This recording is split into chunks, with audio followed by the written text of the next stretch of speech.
Qur'oni Karim oyat. Mana shu oyatda tafsirida ajoyib gap gapirgan. Astagfirullah. Laysa laha min dunillahi kashifa. Qiyinchilik, mashaqqat, muammolarni yechishlikda Allohdan o'zga hech qanday zot yechib yubora olmaydi deb agar bitta odam bir kun umrida 15 mingta, 35 mingta, 47 mingta aytadigan bo'lsa, xotirjam bo'lsa, u hayotida muammo tug'ilmaydi degan. Qur'oni Karim oyat. Birinchi muammoingiz yechish uchun 15 mingta salaysiz ekan. Laysa laha min dunillahi kashifa, laysa laha min dunillahi kashifa. Bu Qur'on oyati, bitta oyat. Azifatul azifa laysa laha min dunillahi kashifa. Uni bir soatda o'tirib o'qib qo'yasiz. Endi haligi muammoingiz 15 mingtaga yetkazganingda muammo yechilmayapti.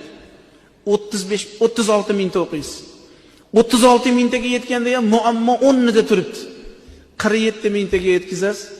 Xotirjam bo'lavering. Xudo Qur'onga innalloha la yuxliful mi'ad. Alloh va'dasiga xilof qiladigan zot emas.